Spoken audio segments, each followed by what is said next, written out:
Alright, ayan. So magandang umaga po sa ating lahat. Pwede mo bang batiin yung katabi mo ngayon? At sabihin mo sa kanya, good morning.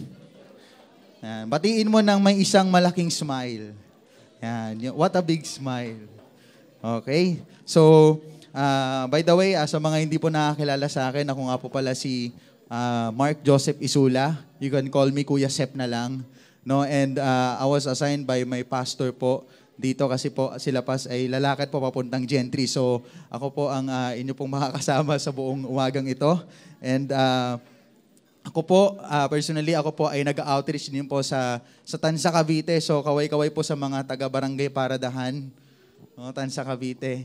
Ayan. And kahapon nga po, no, talagang sobrang saya po ng mga kaganapan. At alam na alam po yan ng mga kasama po namin kahapon.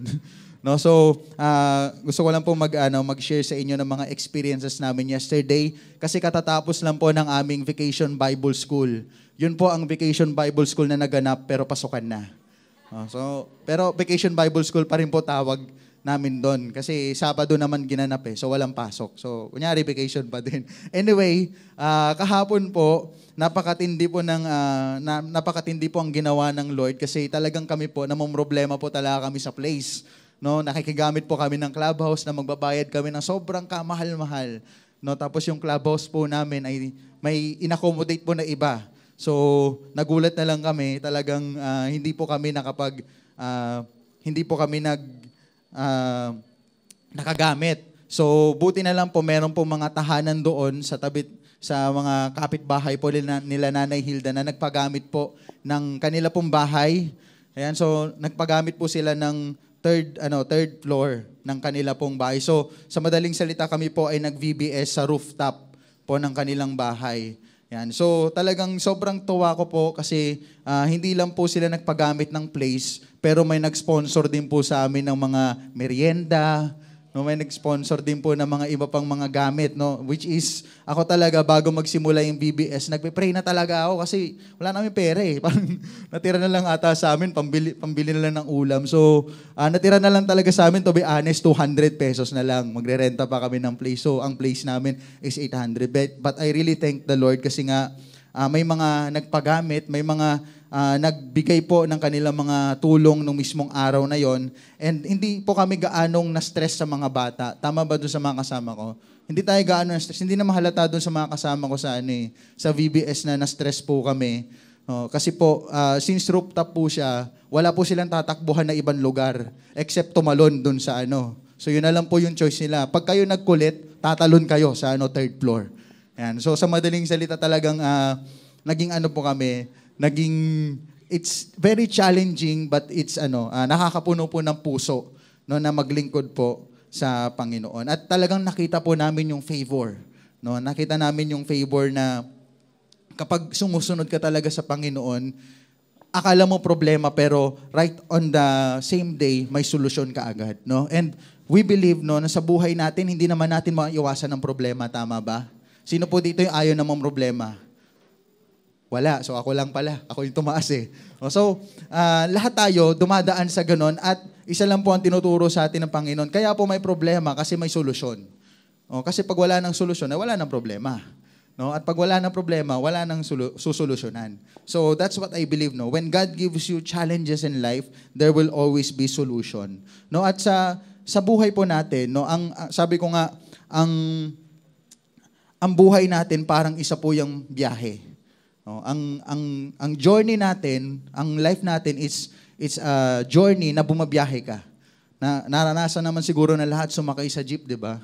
Naranasan niyo na ba yung late ka na tapos biglang nagpagas yung yung sinasakyan mo? So lahat tayo naranasan, nakakaranas tayo ng delay. Minsan nga nakakaranas tayo ng malungkot tayo, nakakaranas din tayo ng masaya tayo. Minsan nakakaranas tayo na may lalayo sa atin, may lalapit sa atin, halo-halo may iiwan sa atin, may mamatayan. So, it's a journey na hindi mo alam kung nakasakay ka ba sa jeep o nakasakay ka sa roller coaster. No? So, alin man doon. Kumbaga, iba-iba. And that's what I believe. No? Ang buhay ay isang matinding journey. Isa po siyang matinding biyahe. Pero po ang buhay na kasama po si Jesus, isa po siyang biyahe na patungong langit. No? Kumbaga tayo, bumiyahe tayo sumakay tayo sa jeep, pero ang nakalagay sa board, ikaw ay papunta ng langit. That's our life with Jesus. Kaya po, ang title po natin sa umagang ito, The Road to Heaven While on Earth. Kung titingnan natin, parang medyo nakakakaba yung title. Ako personally, nung nakita ko yung title, parang kinabahan ako kasi pag tinanggal ko yung while on earth, no, tapos the road to heaven, parang tinuruan ko na kayo, paano pag kinuha ka na ni Lord, anong mga gagawin mo? Well, that's a good question, no? Sabi nga nung isang joke na narinig ko sa TV, no? Kung mamamatay ka daw bukas, anong karugtong? Bakit? Hindi, sabi nila, bakit di pa daw ngayon, no? O nga naman, no? Excited ka bukas pa. No? Pero ako, napatanong din ako, no? Kung mamamatay ka bukas, wag naman sana, no? Wala namang gusto, di ba? No? Kung kukunin ka na bukas or susunduin ka na, anong kaya mong gawin ngayon? Anong gusto mong gawin ngayon? No? Siguro that is the question na related doon sa pagbabalik ni Kristo. Kasi even in the end of the Bible, walang sinabing date kung kailan babalik si Jesus. No, merong nagsabi babalik 2012, merong nagsabi babalik nung 90s, merong nagsabi noon pa, pero hanggang ngayon di pa rin nabalik, no? Kaya walang exact date na kung kailan babalik si Jesus. Pero the question is, what if bukas bumalik? What if mamaya bumalik? Ang tanong, handa ka ba? Handa ka ba sa pagbabalik? Handa ba ang buhay mo sa pagbabalik, no? So, yan po yung pag-uusapan natin sa umagang ito. The road to heaven while on earth. So, sige po, buksan po natin yung ating mga Bibles in John chapter 14, verses 1 to 7. So, ito po yung sitwasyon na kung saan si Jesus, na in the previous chapter 13, no? Doon sa chapter na yon, Jesus revealed yung mga denials na gagawin sa kanya ni Judas. In the same time, yung denials na gagawin din ni Peter. No? So, lahat yun na-predict ni Jesus na si Judas magtataksil sa kanya, and then si Peter, i-deny siya as his Lord sa mga tao pag dumating na yung panahon ng crucifixion. No? So, yun yung time. And then, meron pa siyang mention in the last verses po ng chapter 13 na pupunta ako sa lugar na kung saan hinahanda ko ang lahat para sa inyo. No, it is a word na kung saan pinapertain ni Jesus na he is preparing something kaya siya aalis. No, kaya hindi natin siya kasama because he is preparing something for his followers. And his disciples at that time was not really hindi nila nagigets yung ibig sabihin ni Jesus. Meron silang tanong na, Lord, saan ka pupunta? Lord, magkakasama tayo dito. Where are you going, Lord? No, where will you lead us? No? And that causes trouble to his disciples. No, nag-cause ito ng trouble sa disciples na, saan kaya pupunta si Jesus? Paano yung pag iniwan na tayo? Ano mangyayari sa atin? No? Kayo, pag yung someone na mahalaga sa inyo, biglang iniwan kayo, napatanong na ba kayo, ano kaya mangyayari sa akin? Ano na kaya ang magiging hinaharap ko? For example, magulang mo. No? Sa magulang ka umaasa, tapos biglang umalis. Ang tanong, saan kaya ako pupulutin? Anong mangyayari sa akin? Oh? That was the feeling. Kaya nga sabi ni Jesus dito in John chapter 1 to 7. Ayan. So dito na po tayo papasok. Sabi dito, don't let your hearts be troubled. No? Trust in God and trust also in me. There is more than enough room in my Father's home. No? Maraming, pag sinabing room, maraming mga kwarto. No? Maraming lugar sa Father's home. If this were not so would I have told you that I am going to prepare a place for you. Ayan. In verse 3, sabi dito, when everything is ready, I will come and get you so that you will always be with me where I am. No? So, aalis muna ako, sabi ni Jesus, kasi may prepare ako para sa inyo. At pag bumalik ako, no, kasama nyo na ako. At makakapunta na kayo sa kung nasaan ako. In verse 4, sabi dito, and you know the way to where I am going. Malalaman nyo kung saan din ako pupunta. Sabi ng mga disciples, no, we don't know, Lord. Hindi namin alam. Thomas said. Si Thomas po, marami tong doubt sa buhay. No, nung nag-resurrect po si Jesus, meron pa rin siyang doubt. No, Lord, ikaw ba talaga yan? Pakita mo nga yung kamay mo na nabutas, no, pinako yan. So, ang daming ang daming unbelief nito ni Mang Tomas. Yan, si Thomas po, isa sa mga disciples si Jesus. So, we have no idea where you are going. Wala po kaming ideya, Lord, kung saan ka pupunta. No, and sabi dito, we have no idea where you are going. So, how can we know the way? Lord, hindi namin alam kung saan ka pupunta. So, paano namin malalaman kung saan kami pupunta? Considering that they are looking upon Jesus as their leader. Kung wala ka, Lord, saan kami punta? To the moon? No? Saan kami punta, Lord, pag wala ka? And verse 8, Jesus told him, I am the way, the truth, and the life. No one come to the Father except through me. If you had really known me, you would know my Father is. From now on, you do know Him and have seen Him. No, sa Tagalog po, kung tatagalogin natin siya, no, ako ang daan, ako ang katotohanan, at ako ang buhay. Walang kahit sinong pwedeng pumunta directly sa aking Father except through me. So ako yung magsisilbing tulay, sabi ni Jesus. Kapag kilala nyo ako, yan, in verse 7, no, tagalogin natin, kapag kilala nyo ako, makikilala nyo rin ang Ama sa langit.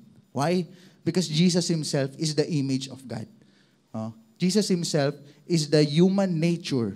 No? He's a man, at the same time, He's a God. No? Pero siya yung image ng Diyos na kasama natin. No? Kung mababasa niyo po yung mga first verses ng John, He is the Word of God and the Word dwelt with us. No? And He became man. No? So, sabi nito, from now on, you do know Him and have seen Him. Hindi nila kilala si God the Father, pero through Jesus, na dineclare niya, makikilala niyo ang God the Father sa pamamagitan ko. Kasi kami ay iisa.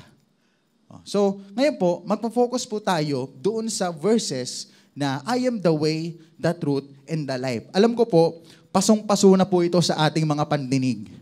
Ilang beses nyo na po kaya itong narinig? Siguro magmula po nang pumunta kayo dito sa church, narinig nyo na po ito sa mga leader ninyo, narinig nyo na ito kay pastor for many times, but I want to give an emphasis kasi if we wanted to have that right path sa atin pong pananampalataya, then we have to know the way.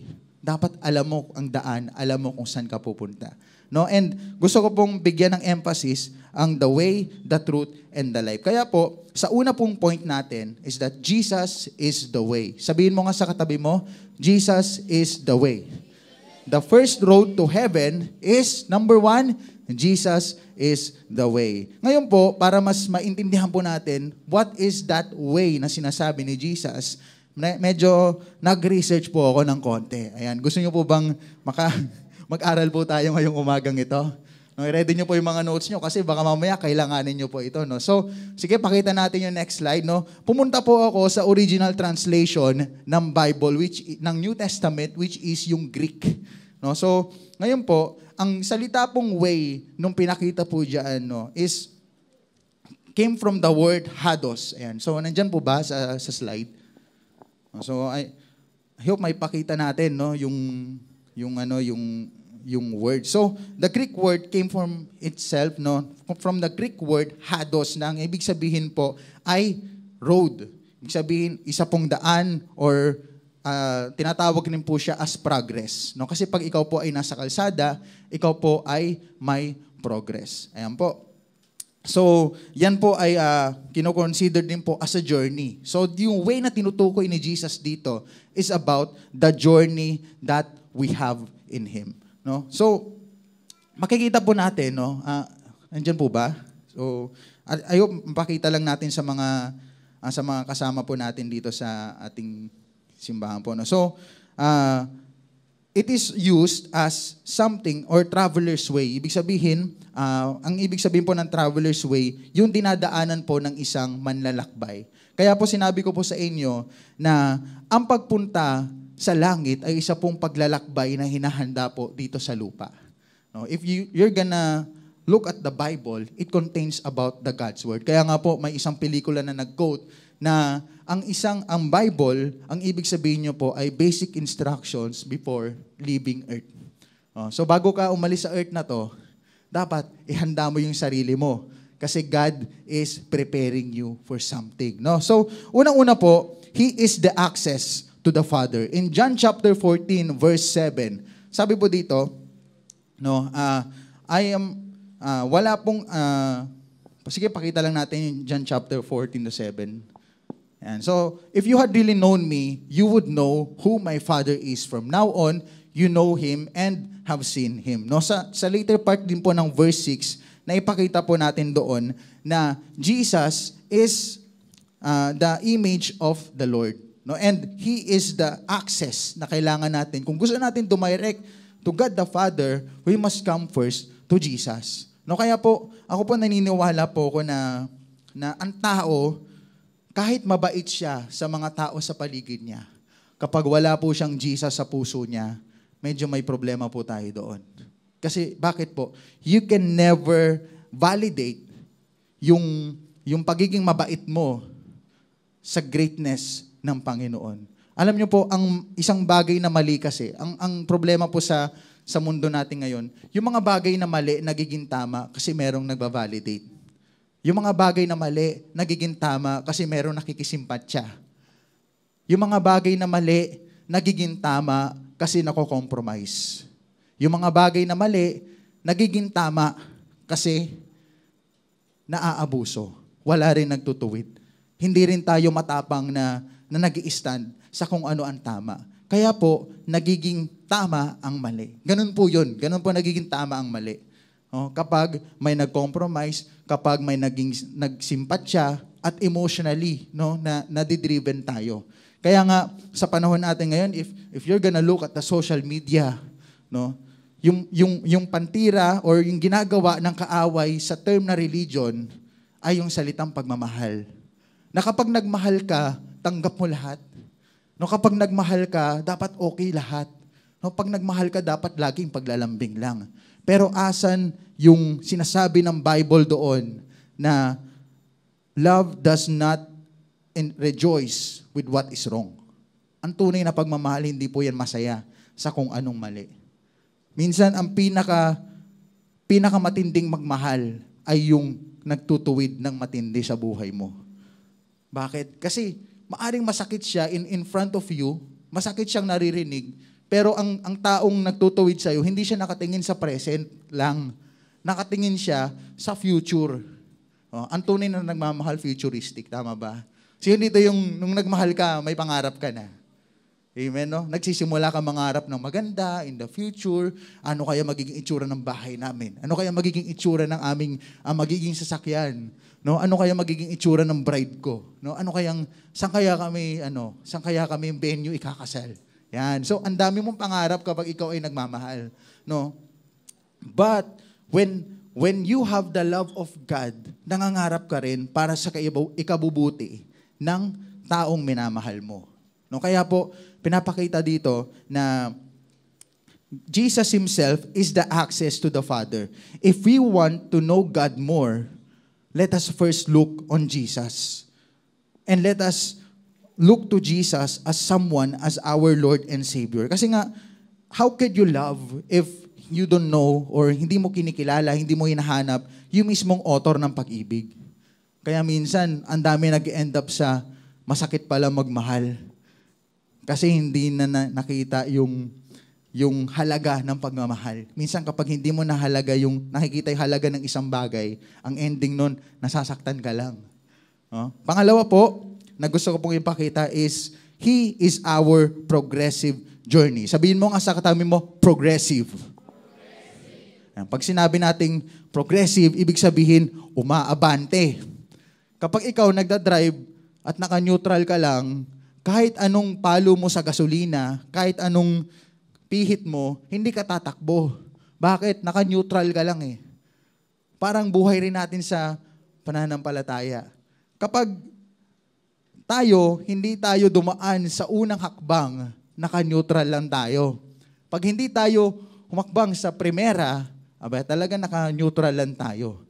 Hindi tayo automatic.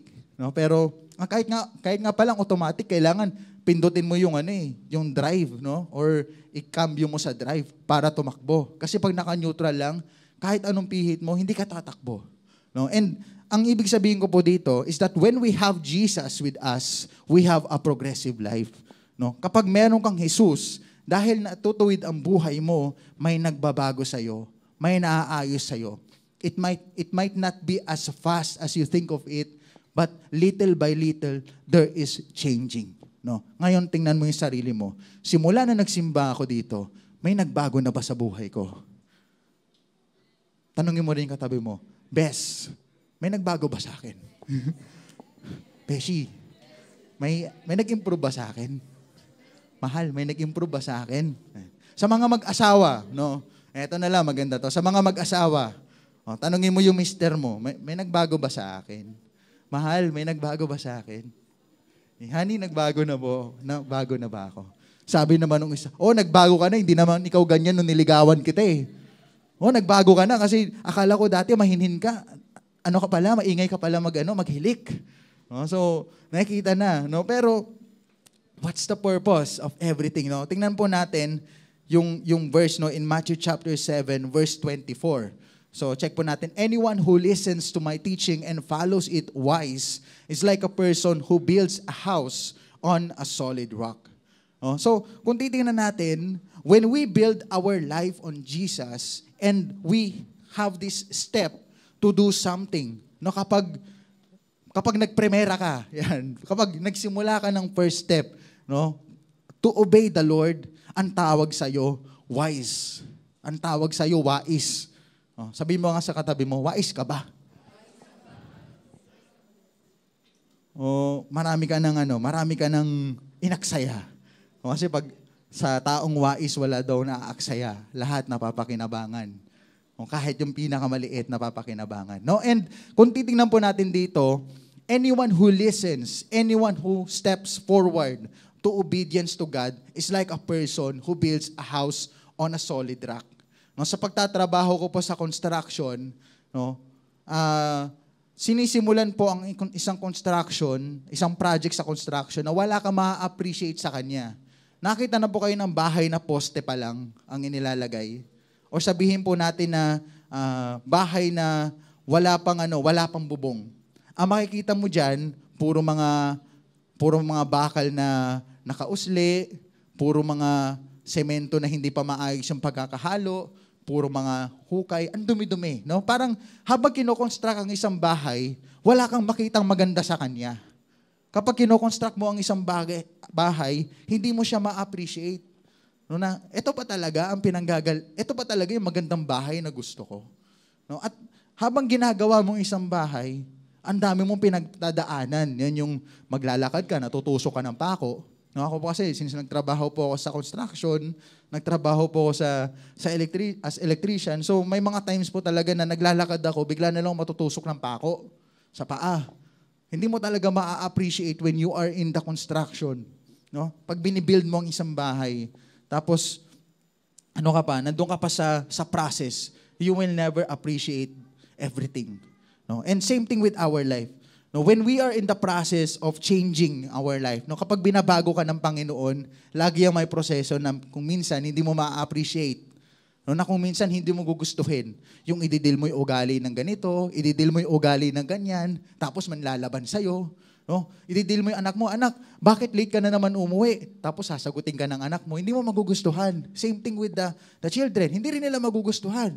No? When you are corrected, minsan hindi mo magugustuhan kung paano ka kinorek. No? Grabe naman tong taon to, napaka-prangka magsalita. Ginawa ko naman ang lahat pero parang wala pa rin nakitang tama. Naisip mo na ba yung ganon? Yung parang naramdaman mo sa sarili mo na wala na yata ako nagawang tama. Ano ba nangyari sa akin? But that's how the process works. The process of God in changing your heart happens on the things that you won't like it. Sabi nga, whether you like it or not, you will surely like it. Ayaw mo man o gusto, kapag nagpatuloy ka, makikita mo, buti na lang ginusto ko. So, yun po, when we have a progressive journey with the Lord, expect that there will always be struggles. No? Parang ano po yan, nung nag-outreach po ako, parang ano yan, yung kalsada mula sa bukana ng Barangay Paradahan, papunta sa Maliksi. Yan. Maglalakad ka na, ayos yung kalsada, Pagdating mo doon sa kalagitnaan, malubak na, tapos may maayos na naman. Tapos pagdating doon sa bandang palikuan papuntang Gentry, merong baha. So naranasan ko po na mag-outreach po kami, yung tricycle, nakapatong na yung paa namin, pero abot na yung tubig. So basang-basa na yung mga sapatos namin. No? And that's the process itself. No? Process means not liking something, but it is beneficial for you. No? And as we follow the Lord, minsan ayaw natin, pero dahil beneficial para sa atin, kailangan natin go tayo. No? Have you ever experienced obeying God in the way na hindi mo gusto, pero kailangan mo para siya ang maitaas? Kasi ang point doon, it's not about your story. It's about God changing you in that situation. That's why if Jesus is the way and you believe that Jesus is the way, expect babaguhin ka niya in His way.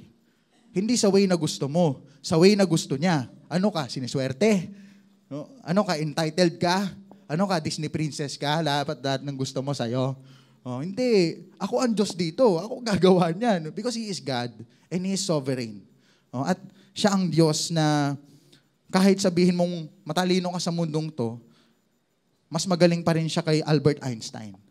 Oh, so that is the power of God. And letter C po, He is our path in the world of unknown. Siya po ang ating gabay sa hakbang or journey na hindi natin alam. Minsan, as you follow the Lord, may mga ma-encounter ka sa buhay mo na hindi mo gusto, pero ang bottom line nun is that when you follow the Word of God itself, when you follow the Word of God, laging merong blessing na hinahanda ang Panginoon sa'yo. Kaya nga, nauso sa atin dito na sunod lang. Kahit hindi mo gusto yung nangyari, sunod ka lang. Bakit po? Sabi sa Psalms 119, verse 105, no, na yung kanyang salita ay isang tanglaw na sa akin ay patnubay. Kasulat dito. Kita nyo ba? Ayan. So I hope nakita nyo dito. Ayan. Yung kanyang salita po ay tanglaw sa atin. Ibig sabihin, ito po yung ating liwanag sa buhay. Kung ang buhay po natin ay nadidiliman, no, maghanap po tayo ng liwanag. At wag po natin mahalin yung dilim kasi marami po nangyayari sa dilim. Oh, baka makita nyo si Lando sa dilim. Kilala nyo ba si Lando? Huwag kang mabahala, may nagbabantay sa dilim, nag-aabang sa sulok at may hawak na patalim. Ayan. So, sa dilim po kasi, baka nandun si Satan sa dilim. So, maghanap ka lagi ng liwanag. Okay? And Jesus is the way para lumiwanag ang buhay mo. Maybe you came into this place na parang dilim na dilim ka na sa lahat ng sitwasyon ng buhay mo, na parang hindi mo na kaya, pero He is our path in the world of unknown. Hindi ka sigurado sa future mo. Wala naman sigurado sa future mo eh. Kahit ako, hindi ko masasabi future mo. Kahit ako, hindi ko alam future ko.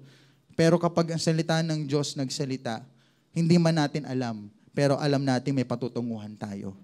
No? Ang salita ng Diyos, lagi tayong dadalhin sa tamang patutunguhan ng ating buhay. Maaaring nagkaligaw-ligaw tayo sa buhay natin, on pagkabata natin, pagkabinata natin, pagkatatay natin, nagkaligaw-ligaw tayo, but when we go back to the Word of God, ibabalik at ibabalik niya tayo sa patutunguhan natin.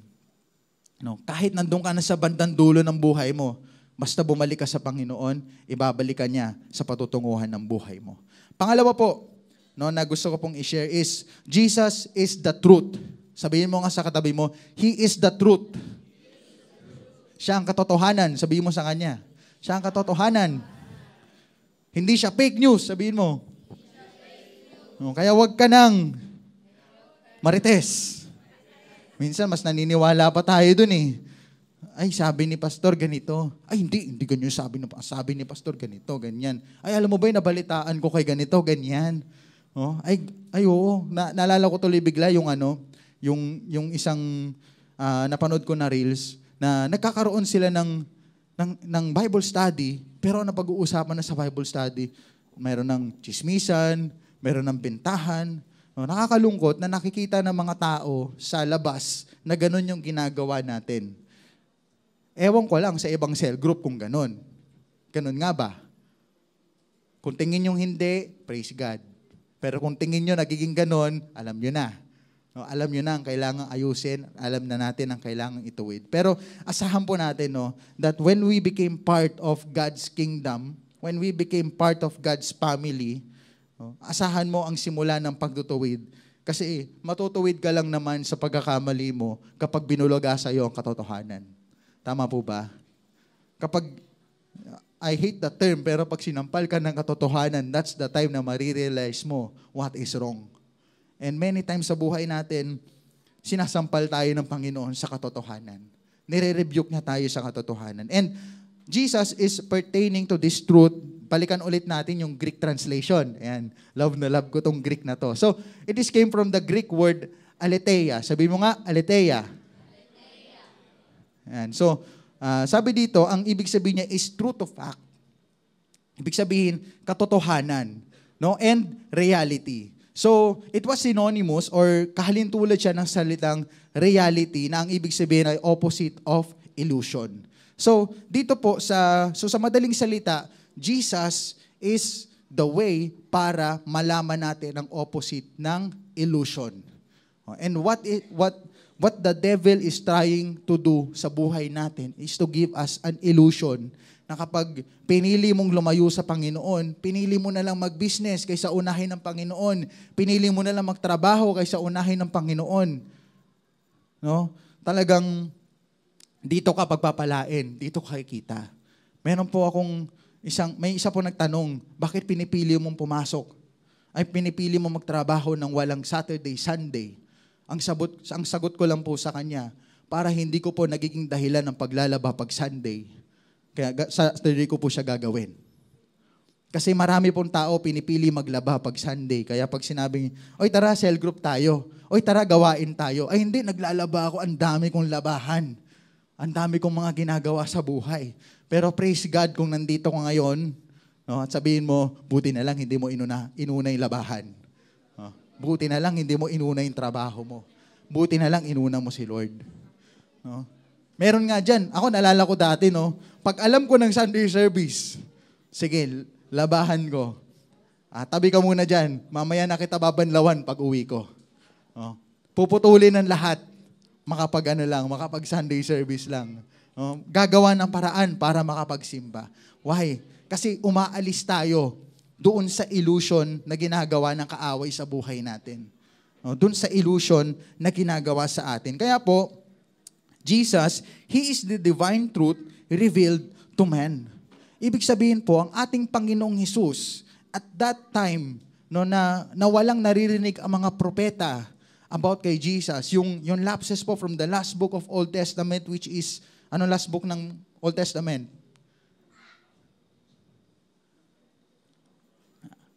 Ano po to? Clue po, malaki po to, malaki. Malaki, yan. So, yan po ang last book, no? Tapos kung papansin nyo, 100 years after, nagsimula na ulit yung New Testament. No? So there was this years, 100 of years na silent po ang ating Panginoon. And the people that time are wondering, ano nang realidad tungkol sa Diyos? Ano na ang realidad tungkol sa pagsamba natin sa Diyos? That's why, dumating sa time na ang tao, gumawa na lang siya ng sarili niyang paraan para sambahin ang Panginoon na hindi na naayon sa way na binigyan tayo ng instruction ng Lord kung papaano siya sambahin. Kung titingnan natin, tinuturuan tayo sa simbahan kung paano dapat natin sambahin ang Panginoon. Bakit meron nagsasabi na pwede ka naman mag-pray sa bahay? Ba't pupunta ka pa ng simbahan? Pwede ka naman maging mabuting tao. Bakit ka pa magsisimba? See, di ba? Kita nyo yung lies of the devil na okay lang maging mabuting tao. Okay lang kahit hindi ka na magsimba. Ako yung taong hindi pala simba pero mabuting tao. Pwedeng ganun na lang yung quote natin sa buhay. No? Pero asan yung reality of how we worship God? Ang sabi sa Bible, sa Hebrews, do not neglect the fellowship with other believers. Bakit handa kang umayaw sa cell group mo kasi mabuting tao ka naman? Diba? Nakita nyo po? So, as you can see, there is the lies of the devil that is existing in our generation. Naakala natin dahil compromising tayo, hinahayaan na lang natin, pero hindi na natin nakikita, pinapatay na tayo. No, kaya po, sabi dito, He is the divine truth. He is the Word of God, no, na naging tao at namuhay kasama natin. The Word was with God, and God is with us. No? In the beginning, the Word already existed. The Word was with God, and the Word was God. And in the preceding verses, no, in verse 2, nababanggit doon na, in verse 2 forward, moving forward, nababanggit doon na, and the Word became flesh and dwelt among us. So, ibig sabihin, namuhay kasama natin. Sabihin mo nga sa katabi mo, si Jesus namuhay kasama natin. At nabubuhay pa rin siya hanggang ngayon sa atin, mga buhay. O, kaya wag niyo sasabihin talaga sa akin na si Jesus nasa wala siya sa puso natin, nasa langit lang siya. O, wala man siya dito kasama natin, pero nandito ang kanyang Santong Espiritu, which is the representation of His presence, of God's presence. No? Narito po ang Santong Espiritu kasama natin. So He is the divine truth revealed to man.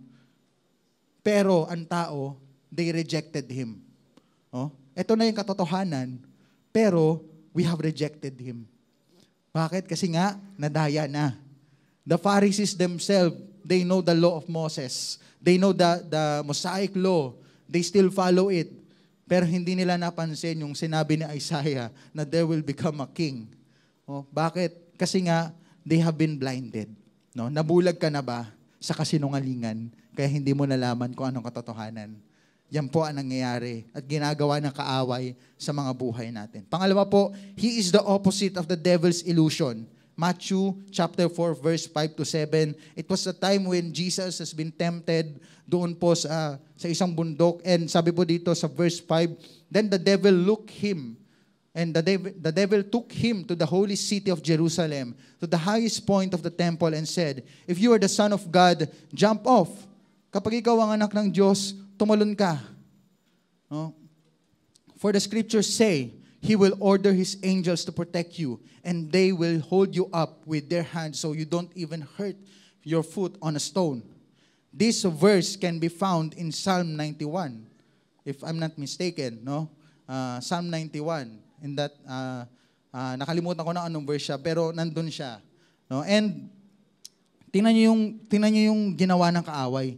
He twisted the word of God to Jesus Himself.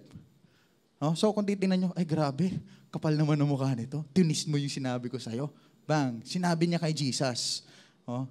So ganun din eh. Minsan, may mga group of people sa ating ngayon, they are really deceiving that they are using the word of God itself, but with the wrong intentions and the wrong motives. Kaya mahalaga na Jesus Himself, kilala natin siya as the truth of our life. Bakit po? Kasi we are like people who is building our foundation. Kapag hindi maayos ang pundasyon mo, madadaya ka lang. No?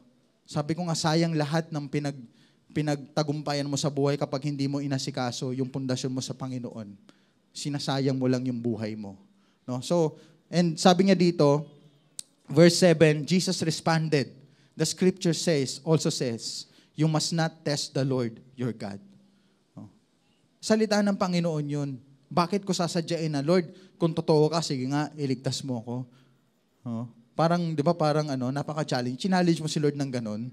Eh, kung si Lord yun, baka, ewan ko lang I don't know the word, pero kung sa akin mo ginawa yun, sabi, ang kapal naman ng mukha mo, gawin mo yan sa akin. Ako nagsabi ng ganito, ganyan. Tapos binalik mo sa akin. Di ba? Parang it's offending, no? It's offending. And when you are testing the Lord in a wrong motive, you are offending the Lord, no? Na-offend natin. Gumagawa tayo na against sa ating Panginoon. And Satan himself in this verse is pushing Jesus to do something against the God the Father. But buti na lang si Jesus, sinabi niya, Jesus responded, the scripture also say, you must not test the Lord your God. No? Kaya po, sa buhay po natin, mapakahalaga po that we really listen to the Word of God itself. We study the Word of God kasi Jesus Himself is the revelation of the Word of God. No? And ito po, He is the truth that could set you free. Siya po ang katotohanan na tunay na makakapagpalaya sa iyo. Hindi po ang Emperador Light, hindi po ang Red Horse, hindi po ang Netflix, hindi po ang TikTok, hindi po ang boyfriend, hindi po ang girlfriend, hindi po ang love life, hindi po ang pagpapaaral. Kung naniniwala ka na yung pag-aaral mo, ang makapagpalaya sa pamilya mo sa kahirapan, that's good. Pero kung ang pag-aaral mo nagiging dahilan para hindi ka na makapagsimba, that's bad. That's not good. So He is the truth that could set you free. Ang katotohanan ang magpapalaya sa bayan. Ang katotohanan ng Diyos ang magpapalaya sa iyo. Buksan po natin yung John chapter 8, verse 31 to 32. No? So, asan na po? Ayan. Sabi po dito, Jesus said to the people who believed in Him, "You are truly my disciples if you remain faithful to my teachings." Sabi mo yung katabi mo, faithful ka ba sa Panginoon? Sabi dito, "And you will know that the truth and the truth will set you free." Ano daw ang makakapagpalaya sa iyo? Ang katotohanan. Sa papaanong paraan? If you remain faithful to my teachings. No matter what happens in your life, remain faithful on the teaching of God. Kasi pag nag-remain faithful ka, maaring mahirapan ka, pero i-earn mo yung fruit ng iyong pananampalataya one day. Na sana, buti na lang Lord, nagtiwala ako sa iyo. Buti na lang Lord, nilaban ko. Buti na lang Lord, nagpatuloy ako. Kasi kung hindi ako nagpatuloy, hindi ko alam kung saan ako pupulutin ngayon. Sino po dito yung nagpapasalamat ka sa Panginoon na Lord, buti na lang nagpatuloy ako sa iyo. Kasi hindi ko alam kung saan ako pupulutin pag wala ka. Minsan, we put our trust onto the money kasi kailangan nating kailangan nating mabuhay. Kailangan naman talaga natin yung pera, of course. Pambili ng bigas. Walang magsasabi na pupunta ka ng tindahan, may bigas ba kayo dyan? Tapos binigyan ka, hiningan ka ng bayad, sabihin, hindi, anak ako ng Diyos. Hindi ako magbabayad. Wala akong ganun. Sa mundong to, may bayad. What I'm pointing out here is that dapat alam natin kung sino ang pinagmumula ng lahat sa buhay natin. And when we know that Jesus Himself is the root of everything, ito po ang katotohanan na magpapalaya sa atin sa mga commitments natin. Saan ka mas committed? That's the question right now. Sa trabaho mo, sa kung anong meron ka, o sa kung ano ang hinanda ng Panginoon sa iyo. Sana po sa araw na to mas excited tayo sa gagawin ng Panginoon sa buhay natin. Mas excited tayo sa pagtutuwid ng Panginoon sa atin. Kasi nga, ang katotohanan ay sasampalin tayo para lumaya tayo. So, ngayon naman po, in number 3, ayan po, gusto ko po makita ng bawat isa that Jesus is the life. Sabihin nyo nga, Jesus is the life. Siya ang buhay. Ayan. So ngayon po, tingnan ulit natin yung Greek. Ayan. So tingnan ulit natin yung life. Kasi pag sinabi kasi nating life, merong dalawang study about life. No, if you remember when you studied biology in high school or in college, tinuruan tayo doon that biology is the study of life and existence of every living organism. So that came from the word bios. Pero dito, yung ginamit ni Jesus sa verse na to na life, hindi po bios. Ang ginamit niya po dito is yung term na Zoe. Sabihin niyo nga po, Zoe. Yan. So yun po yung ginamit niya, which is, ang meaning rin po is life. Pero kung titingnan niyo po kung anong difference sila, bios is used in biology as physical progress. Ibig sabihin, bios pertains about your physical area. Paano ka maligo araw-araw, paano ka manamit, ano nangyayari sa'yo kapag nasobrahan ka sa alak, nagkaka-cancer ka, yun ang pinapertain ng bios, more on the physical. Pero po, yung Zoe na binabanggit ni Jesus dito is yung spiritual life, progress, and devotion to the Lord. It is more focused on the life of the living person that has a soul. Naniniwala po ba kayo na may kaluluwa kayo? Amen. Kasi pag wala, ako unang tatakbo. Kasi para ako nag-preach sa mga zombie. So lahat tayo may kaluluwa tayo. We all have life. So this time, Jesus is pertaining about our spiritual progress to the Lord. No? Kaya nga sabi niya, I am the way. Ako ang road papunta sa langit. Ako ang road. Pangalawa, ako ang katotohanan. Ako ang realidad.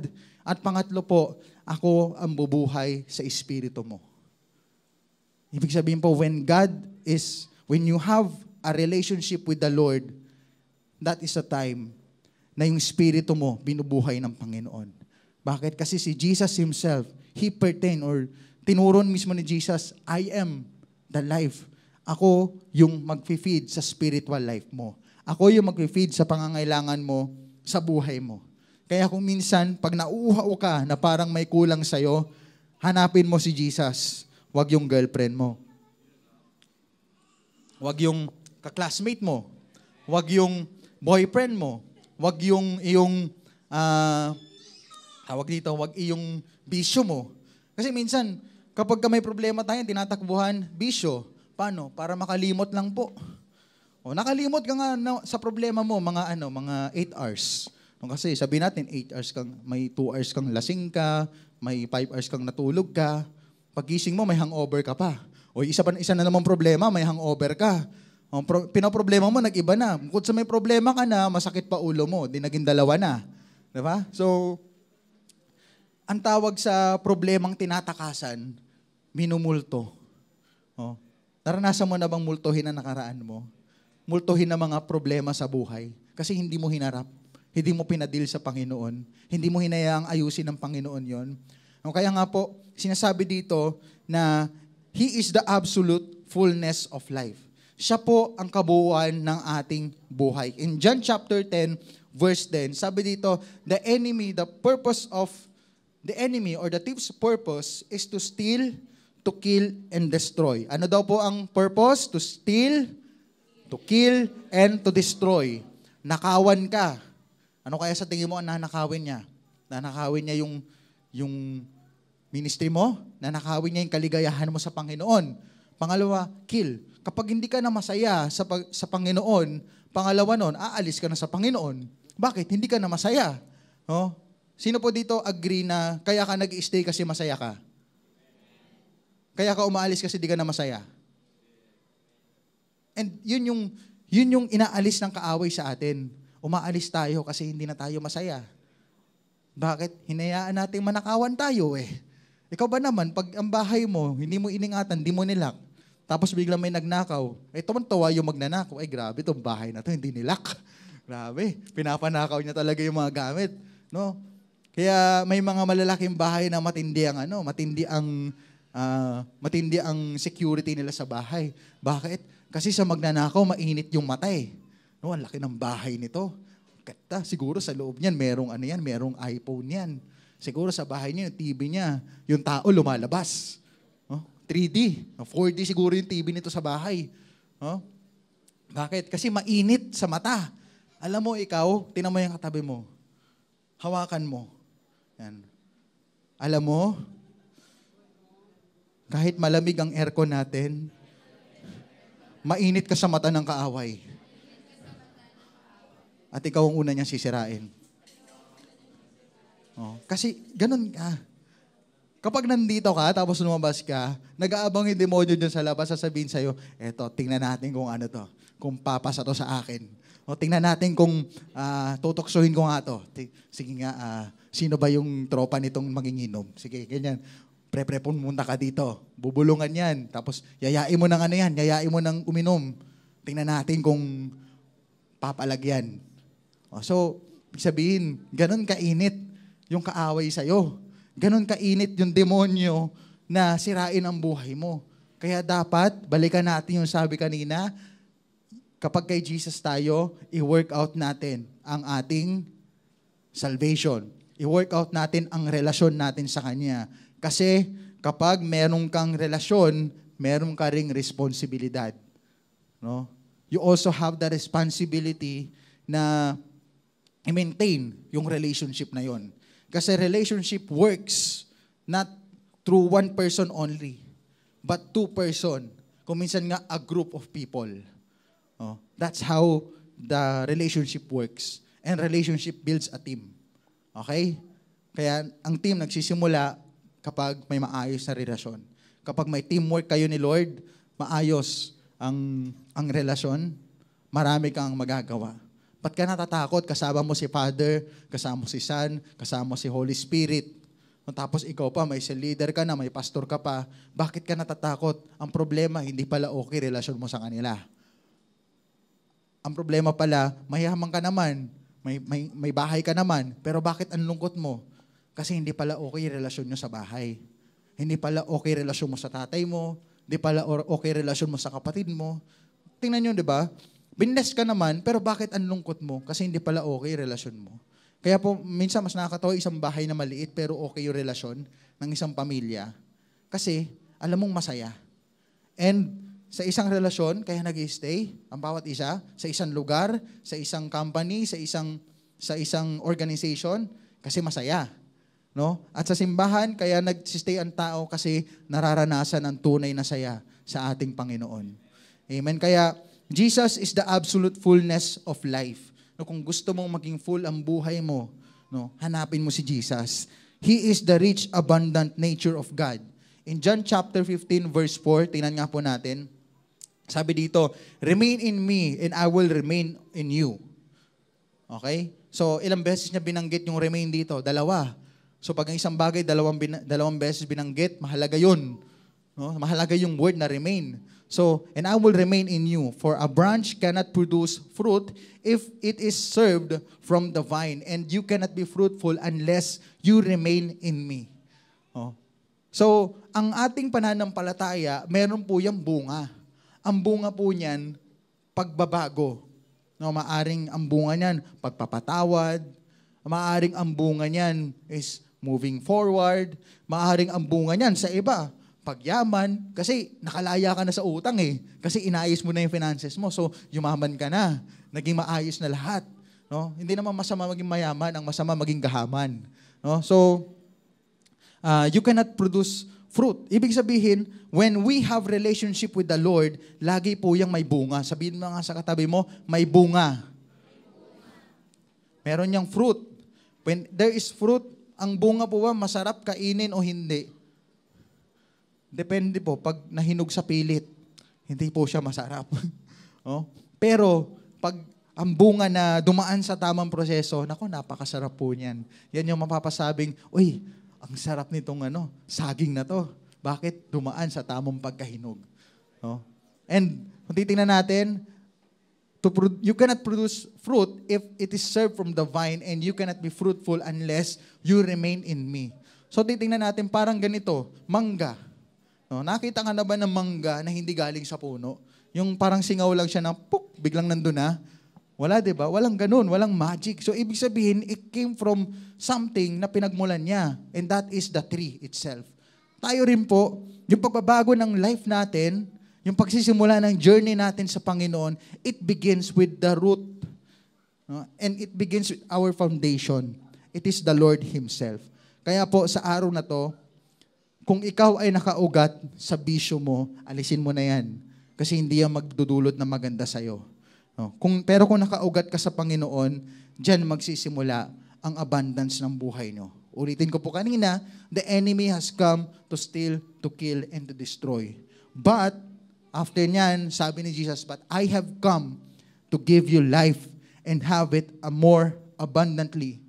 Oh, ang sinabi ulit na life doon ni Jesus, nung ni-review ko siya para aralin sa Greek, yung term na ginamit niya doon is zoe pa rin. Ibig sabihin yung kanyang spiritual life, yung iyong spiritual life.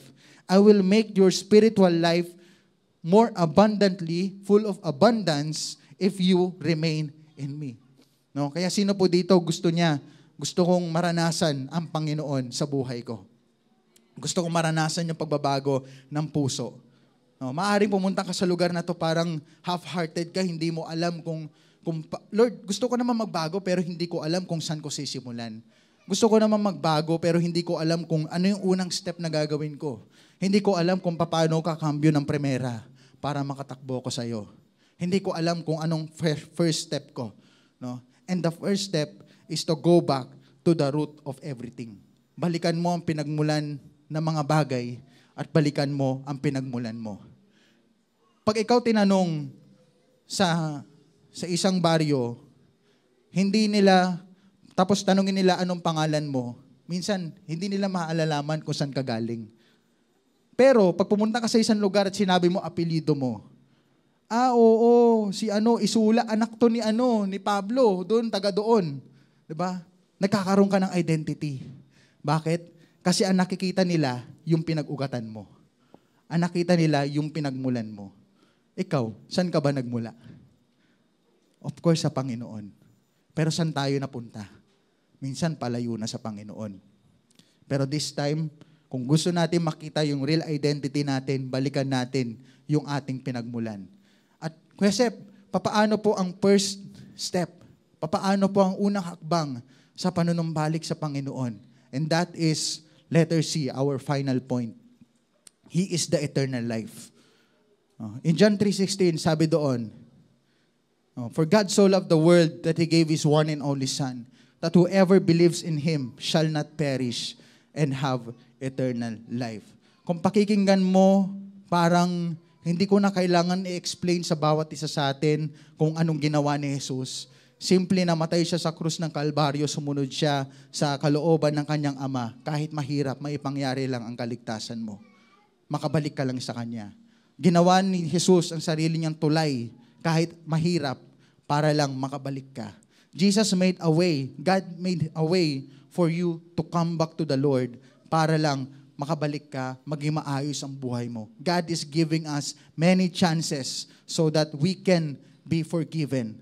Ang panunumbalik sa Panginoon ay isang desisyon na hindi kong kayang gawin para sa inyo, pero kaya niyong gawin para sa sarili niyo at kayang pagyamanin ng Panginoon. No, in John chapter 11 verse 25, and Jesus told her, ito po yung time na si Jesus po, nakipag-usap po siya dun sa pamilya ni Lazarus no namatay.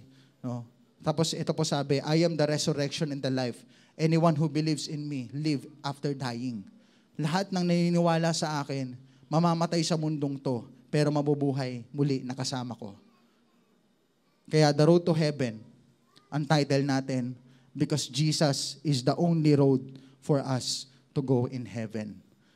Kaya po, for our conclusion, pwede po ba tayong tumayo? For our conclusion, sabay-sabay po nating basahin. Medyo nakaharang lang ako. So, sabay-sabay po nating basahin. 1, 2, 3, go!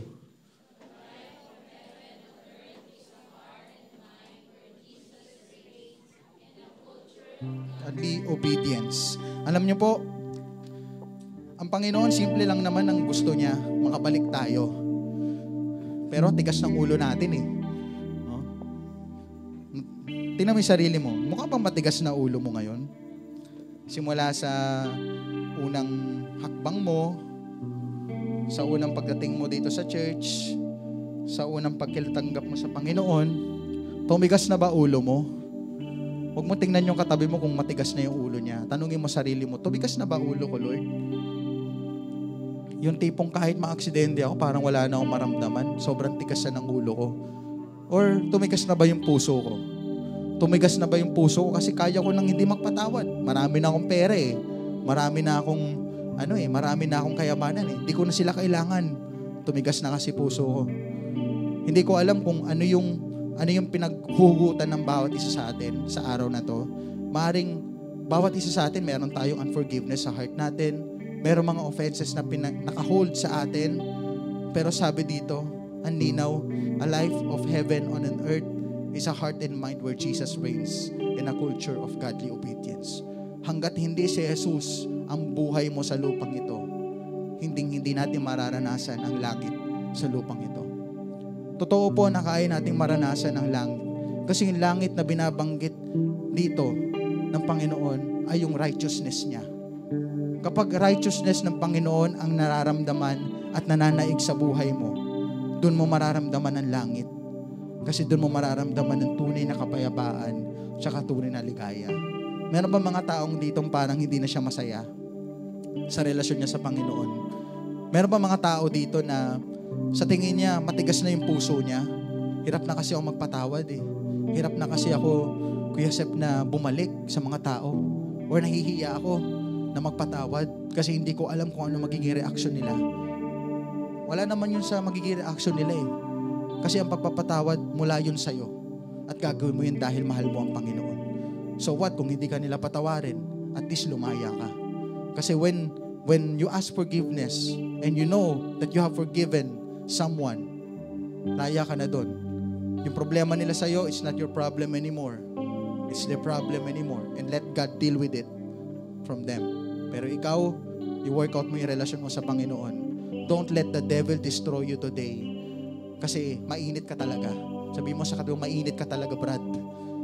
Kaya wag ka papayag. And sabi pa dito, culture of godly obedience. When we say culture of godly obedience, gawin mong habit ang righteousness ng Panginoon sa buhay mo, that you may experience the heaven here on the earth. Amen. Meron po ba dito mga tao na gusto nilang maranasan yung heaven sa mundong ito? O sa tingin mo, first time mo lang nakakilala sa Panginoon, first time mo lang narinig yung mensaheng ito, and you wanted to know God more. Pwede mo bang itaas yung iyong kamay at manalangin tayo sa Panginoon?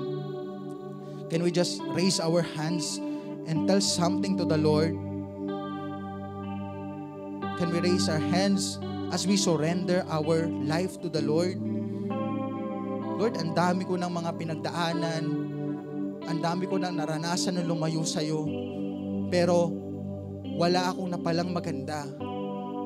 That's why, Lord, pumabalik ako sa'yo, Panginoon, kasi I realize that the only way that I may live with full abundance is knowing your will for me. Kung may mga bagay na parang hirap kang isuko sa buhay mo, ang tanong ko sa iyo, kapatid, kailan mo isusuko yan? Kailan mo hahayaan yan sa buhay mo? Kailan mo paninindigan yan? Hanggang kailan mo pahihirapan yung sarili mo? Akala mo ikaw tama pero napapahirapan mo na yung sarili mo because you're holding something in your life, and God wants to set you free today. Kaya po sa mga tao na gusto pong lumaya sa araw na to, let's make this an opportunity na palayain yung mga sarili natin so that we can live this life with the righteousness of God, and we can live this life in this world na meron tayong magandang maiiwanan sa next generation because tayo mismo itinama natin yung buhay natin ngayon. Itinama at pinaayos natin ang puso natin ngayon. Dahil nag-start tayo na mag-build ng culture of godly obedience, it will be a culture of our family. It will be the future generation of our family. Sige po, pwede po ba nating ipanalangin ang ating mga sarili ngayon? Isuko natin sa Panginoon. Maging totoo tayo sa Panginoon.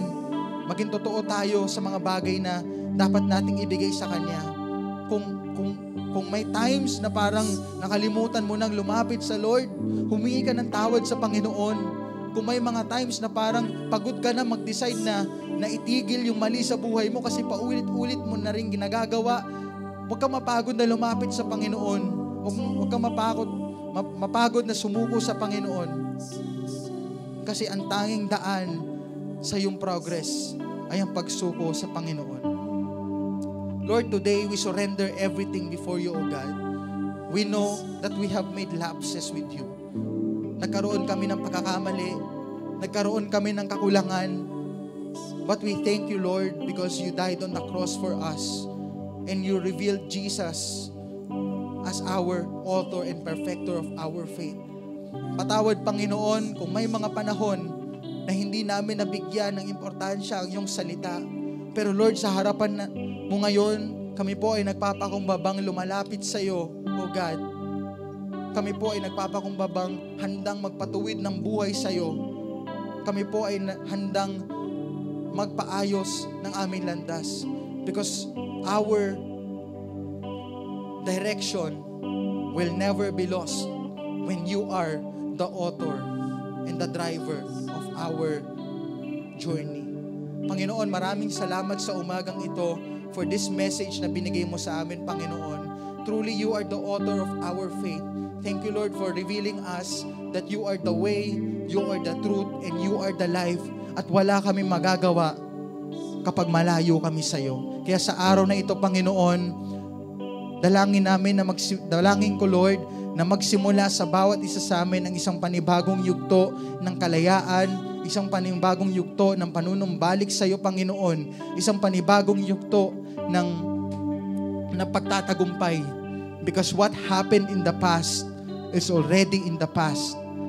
But what will happen today will dictate the future that we face.